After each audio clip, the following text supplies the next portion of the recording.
جج صاحب کی اور ان کے بیوی بچوں کی پرائیویٹ گھر کے اندر کی ویڈیوز موجود تھی. تو اور وہ ویڈیوز جو ہیں اسلام آباد ہائی کورٹ کے باقی کچھ ججز کو بھی دکھائی گئی.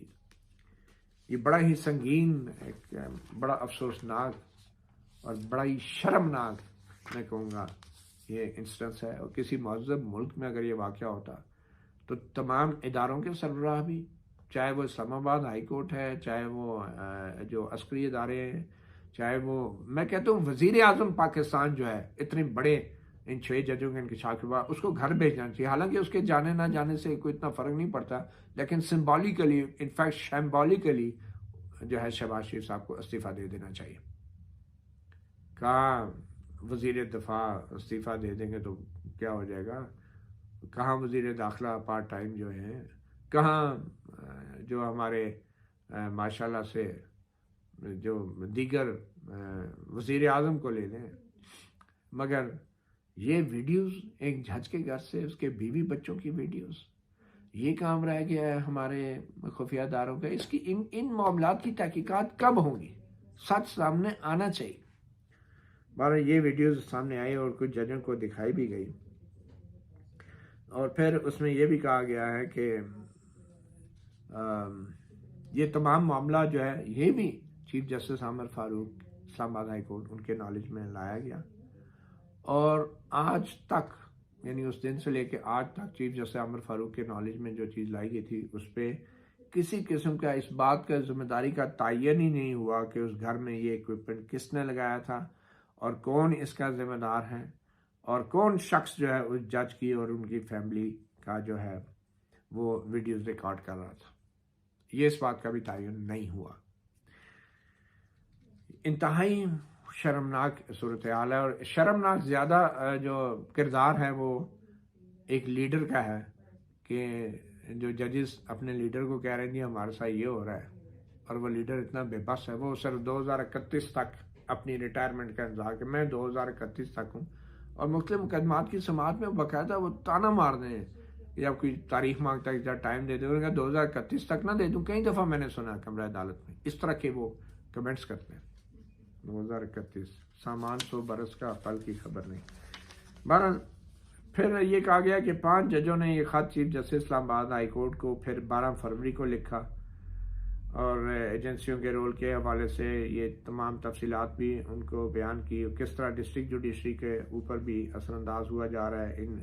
مبینہ طور پہ ان ایجنسی کے اہلکاروں کی طرف سے. اور پھر چیف جسٹس اسلام آباد ہائی کورٹ سے کہا گیا کہ بھئی آپ ایک فل کورٹ میٹنگ بلا لیں عدلیہ کی آزادی کے حوالے سے. اور پھر اس خط میں یہ بھی کہا گیا کہ جو ججز ہیں ان کو ان کی سرویلنس کی جا رہی ہے غیر قانونی طور پہ، ان کی خفیہ ریکارڈنگز کی جا رہی ہیں، ان کی پرائیویسی چادر اور چار دیواری جو ہے وہ بے دردی سے پامال کی جا رہی ہے.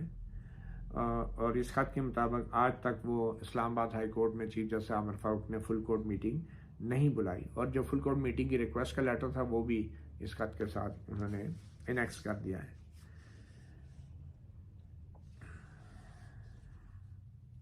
پھر یہ بھی انہوں نے سوال اٹھایا ہے کہ ہماری جو عدالتی تاریخ میں اگر عدلیہ کی آزادی کو کم کرنے کے لیے یا عدالتی فیصلوں پہ اثر انداز ہونے کے لیے جو جس قسم کی یہ حرکتیں کی گئی ہیں، اور تو پھر ماضی کے اندر بھی جو فیصلے آئے ان پہ بھی سوال اٹھتے ہیں. اور شوکت عزیز صدیقی صاحب کے الزامات جو تھے ISI کے اوپر، ان کے اوپر تو سپریم کورٹ نے شوکت عزیز صدیقی صاحب کو تو ریلیف دے دی ہے کہ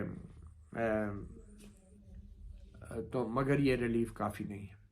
شوکت صدیقی کو آپ نے ریٹائرڈ جج دے دیا، پینشن دے دی، لیکن یہ کافی نہیں ہے. بطور جج ہم سب نے اپنے آئین کے دفاع کا حلف اٹھایا ہے کہ ہر شخص کے ساتھ انصاف کریں گے آئین اور قانون کے مطابق، بغیر کسی خوف اور بغیر کسی لالچ کے یا رغبت کے. اور یہ مفاد عامہ کا معاملہ ہے کہ ہر درخواست گزار کے ساتھ جو ہے بغیر کسی دباؤ کے ہم انصاف کریں، اور ہمارا حلف ہمیں یہی بتاتا ہے. تو پھر یہ بھی کہا گیا ہے کہ جو سپریم جوڈیشل کونسل کا جو ضابطہ اخلاق ہے، اس طرح کی صورتحال میں ایک جج کو کیا کرنا چاہیے، وہ اس بارے میں کچھ نہیں ہمیں بتاتا، اور ہمیں یہ امید ہے کہ جو سپریم جوڈیشل کونسل ہے وہ اس حوالے سے اپنی رہنمائی کرے گی۔ پھر اس میں یہ بھی کہا گیا ہے، ہمیں یہ بھی یقین ہے کہ ہر کوئی جسٹس قاضی فائز عیسیٰ کی طرح بہادر نہیں ہوتا ہے کہ وہ انفرادی طور پہ جنگ لڑے اپنے لیے، جیسے کہ جسٹس فائز عیسیٰ نے لڑی ہے، اور سارے جج جو ہیں جسٹس فائز عیسیٰ نہیں بن سکتے، اور نہ ہی کوئی جسٹس صدیقی کی طرح اتنا نڈر ہوتا ہے کہ وہ بھی اپنے رائٹ کے لیے اپنے ذاتی جنگ لڑے۔ اگر جوڈیشری کو اور عدلیہ کو آزاد رکھنا ہے، جو کہ جس کی آزادی آئین کا ایک بنیادی اصول ہے، تو پھر اس بات کی ضرورت ہے کہ عدلیہ کو بطور ایک ادارہ جو ہے اس کے لیے اقدامات اٹھانے ہوں گے۔ ہم یہ بھی مطالبہ کرتے ہیں، یہ 6 ججز آخر میں کہہ رہے ہیں کہ ایک جوڈیشل کنونشن بلایا جائے جس کے اندر